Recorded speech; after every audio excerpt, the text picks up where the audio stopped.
Previously, the Venerable Ananda Maithree has answered questions about the uniqueness of Buddhism and about the Buddha's actual teachings.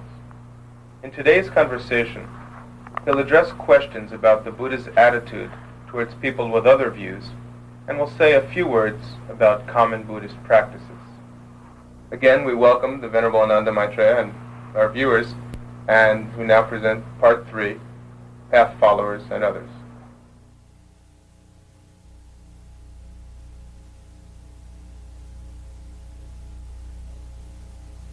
Bhante, what is the Buddha's attitude towards other religions?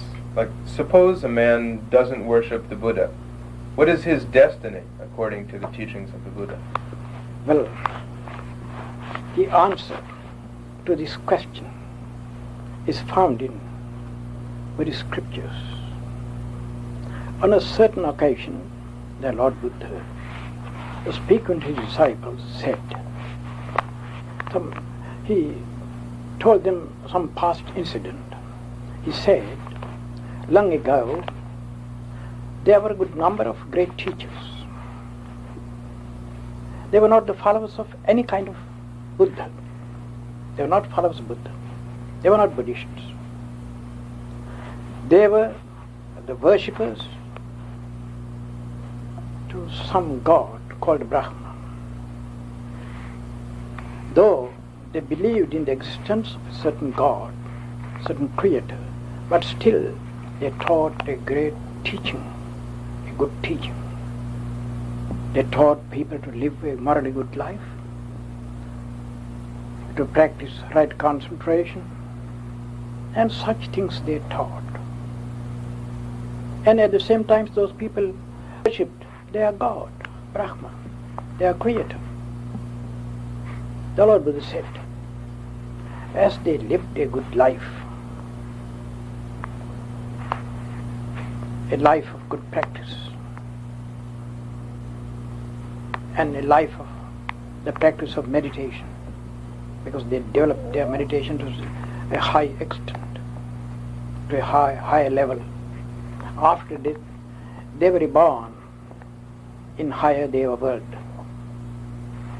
higher heavens, and others who practiced only morally good life, they were reborn in lower heavens. Some others who lived good life under the teachings, according to the teachings of those teachers, they were reborn as human beings in good families. At the same time, some people who didn't care for their teachings, who disparaged their teachings and lived their own life, they were reborn in unhappy abodes. From this, the Lord Buddha taught them, regardless of the worship to a god or anybody, if you live a good life, morally good life, you are destined to be reborn in a happy abode. So, from Buddha's point of view, whether you worship anybody, worship God, worship any kind of God, any kind of creator, according to your belief, it doesn't matter. The most important thing is the life. Even though you worship the Buddha, but if you live a wrong life, a morally bad life, you are destined to unhappy abode, unhappy state of life. That worship doesn't stop you from falling to some such lower nature. Therefore, whether you worship the Buddha or not, it is not important according to the Buddha's teachings. The most important thing is living the life, living a really good life, harmless, pure life, a life of good character, good conduct. So, Buddhism appreciates the good teachings wherever they may be found. the practical side of teaching.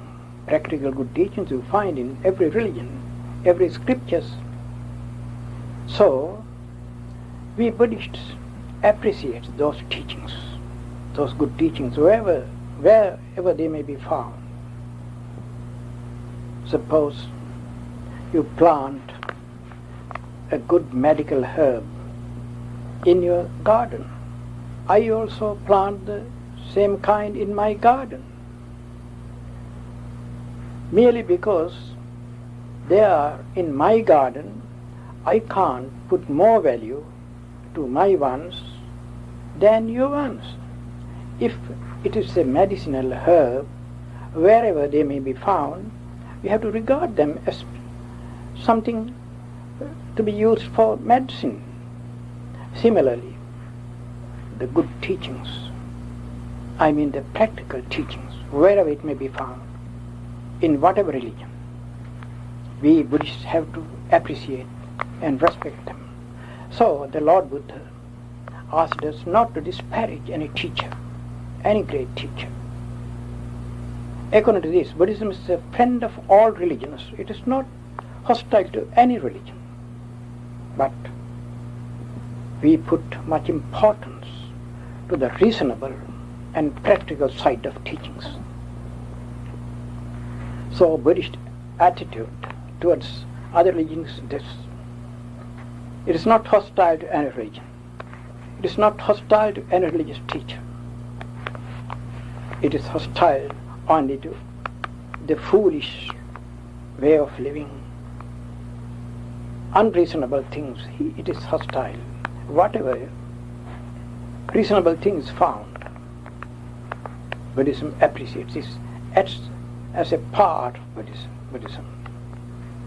And from practical point of view, if you look at religionists, though some Christians are not called Buddhists, but we find good Buddhists among Christians by means of their practice. We may find some good Buddhists among Muslims, among Zoroastrians, among Hindus. I mean people who live a good life of good conduct, as valued by the Lord Buddha. Though they don't know they follow the Buddha, but Buddha accepts them as his followers. We Buddhists accept them as the followers of Buddha's teaching. We don't regard the label, Buddhist or Christian or Zoroastrian or such labels. Labels have no value. Only the work, only the practice is to be valued. This is the Buddhist way. Therefore, Buddhism is not hostile to any kind of religion. It is a friend of all religions. This is Buddhist attitude towards other religions and other religious teachers. I see. Well, not all people can follow the path completely within this life. What will be their fate? Well, the world is like a school. In a school there are so many grades or classes or forms. The lower grade, the little bit higher grade, a middle grade and higher grade and highest grade. So many grades are there. Likewise, there are so many grades of spiritual development in people. There are some people of the lower grade in their spiritual development. In this life, if they can fulfill anyhow their development, if they can come to development in this life, then they can come to the perfection as it is mentioned in Buddha's teachings in this very life. But there are some people who are not strong enough to fulfill themselves in this life because they belong to a lower grade. They are not spiritually developed so far. So they have to take some time. They have to pass some more lives practicing virtues, life after life. So many lives they have to pass. But if a man is energetic enough and wise enough to understand and practice, put to practice the teachings of Buddha, in this very life he can attain to perfection, the goal of the religious practice. Other people who can't fulfill it in this very life, they have to take some more lives, they have to pass some more lives, and continually they have to practice these virtues in the future lives, and at last they may be able to attain to perfection. This is the way that they have to follow. I see. If someone were to blaspheme the Buddha or his teachings, this would surely hurt your feelings or make you angry. Would this be justified? Anger cannot be regarded as justifiable by any means, by any ways. In Buddhism, anger is anger. Anger corrupts your mind. Whether you are a godly being or any other being, if there is anger, it is a weakness of mind, an unwholesome state. So how can you justify anger? So there is no such thing called justifiable anger according to Buddhism. So as regards blaspheming, I'll tell you one incident. One day, some bhikkhus, Buddhist disciples, were just walking up and down in a certain residence in which they took lodgings for the night. When they were walking up and down, they overheard a discussion passing between a religious teacher and his people. This religious teacher was not a follower of the Buddha. He was antagonistic to Buddha. So he began to criticize Buddha and disparage the Buddha, dispraise the Buddha and his teachings and his disciples. But quite contradictorily, his people began to praise the Buddha and his teachings and his disciples. So this discussion passed between the teacher and the people. The monks overheard it, and they told the Buddha on the following day, "Venerable Sir, the last evening we overheard some discussion pass between a teacher and people. The teacher began to scold and disparage you and your teaching and us, your disciples, while his disciple was praising us." Then the Lord Buddha said, "My brethren, if you hear other people speak ill of me, if they speak in dispraise of me or my teaching or my disciples, don't hurt your feelings. Don't get angry. If you get angry, how can you understand whether they are right or not? Don't be partial to me. Don't side with me. Be impartial and listen to them whether they are right or wrong. I'm sure you find they are wrong. Then don't get angry. Calmly, if you think it is suitable, calmly tell them, explain to them where they are wrong. If it is not necessary according to understanding, keep silent, but don't get angry. If you get angry, this anger will be an obstacle to your self-development. It is a hindrance to your self-development if you get angry even in such case. Therefore, don't get angry. Don't side with me. Impartially judge what they say. Then again he said, the Lord Buddha said, suppose a man praises me. Perhaps he may praise you, praise my teaching. But don't be puffed up. Don't be proud of it. Be impartial. Sometimes they may overpraise us. They may praise us too much, or much. Therefore don't be proud of such sayings, such praises. Be impartial. Be neutral. And listen to them whether they are right or not. If you find they are too much, they are wrong, explain to them where they are wrong. Even that pride, when you hear them praising me, if you get proud, if you become proud, that pride also will be a hindrance against your self-development. Therefore, don't be puffed up. Don't be proud. This pride is no good. Even in my case or in your case or whatever. Therefore, don't hurt your feelings. Don't get angry. Be patient. Have forbearance. Be neutral and listen to them.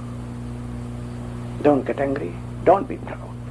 This is the Buddha's way about his teachings, about his critics. So we should not be angry if anybody speak ill of the Buddha or his teachings. We have to be watchful and mindful of what they say, and we have to listen to them, we have to judge, and we should not get angry. And there is no curse from Buddhism if anybody criticizes Buddhism. Buddha never curses anybody, because some people speak ill of him because they don't understand him. They don't know what sort of person he was, what sort of doctrine was his. Because of their ignorance or because of their misunderstanding, some people say or speak ill of the Buddha or his teachings and so on. That is their ignorance. We have to pity them, not to get angry with them. If we find an opportunity, we have to explain these things to them, not to get angry. That's the Buddhist way. I see. Well, also, Bhante, we see Buddhists worship statues of the Buddha. They offer a variety of things to these statues. And isn't this idolatry or mere ritualism? Well, you find no ritualism in Buddhism, no idolatry at all. Suppose your loving mother has passed away. You keep her photograph picture hanging on your wall. And sometimes you decorate it with a garland and you put a flower before the picture. Is it idolatry? Is it a ritual? No, not at all. It is showing your gratitude. It is your expression of your gratefulness. It's natural, it comes. If you love a person, if one of your loving friend is dead, then in his name you pay some respect even to his picture. It is showing your love towards the person. Now, even in this country, in other countries, there were many great heroes who saved their nations, who saved their countries from so many perils. So they built some statues. Once a year, or twice or thrice a year, they hold some celebrations and pay some respect. And they decorate these statues and so on. Is it idolatry? Is it ritualism? No, it is paying gratitude, showing their gratefulness. Similarly, the Lord Buddha was a great teacher who sacrificed his whole life for the sake of suffering humanity. And he, even though he was a prince who could live a luxurious life in his palace, but he gave up all these things. And he, living on what other people live, other people give him, living a very simple life, going from place to place, he began to teach the people, to correct people from their wrong ways. So he served the world for 45 years, not to gain anything from them, because he had every type of necessary thing in his life, in his palace. He could live a happy life there, but as a ruler, but he gave up all these things. He wanted to serve the people. All his happiness he sacrificed. All his comforts he sacrificed for the sake of ignorant people who lived a wrong way of living, wrong life. He wanted to serve people, to correct people, to lead them along a righteous path, righteous way, to open their mind's eye to understand the exact right way of life, exact nature of life. So he served the world for 45 years in this way. Whole life he devoted only for the sake of people, sake of the world, sake of others, not for himself. Therefore, we remember him as the greatest teacher who sacrificed all his comforts for the sake of suffering humanity. That is why we pay regard to his statues. It is not a ritualism. It is paying gratitude, showing our love towards that great master, great teacher. Yes. I see. One more question about ritualism, Bhante. Yes. A lot of Westerners have difficulty accepting common rituals in Buddhism because they associate it perhaps with idolatry, even if it's not, or they associate it with practices they don't like in Western religions. What advice would you give them to have a proper attitude? Well, in a school you find, even in Sri Lanka, I don't know whether it is the case here, in Sri Lanka there is, in schools, there is a kindergarten sections. The boys, the children of kindergarten sections require some pictures,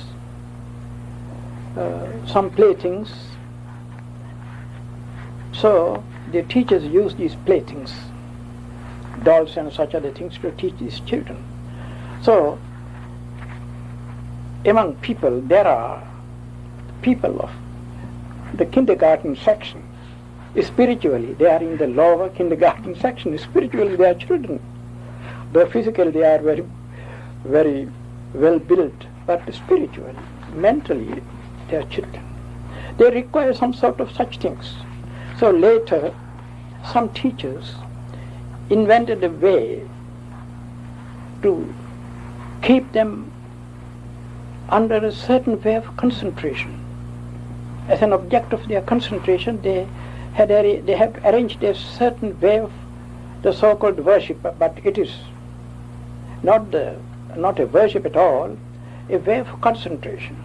I see. And in addition to that, some offer some flowers and so many things. Apparently, they are somewhat like some sort of ritualism, but it is not ritualism. I see. No. Thank you, Bhante. That's all we have time for today. Hope you'll join us with the next and last installment, The Ends of Things. Thank you.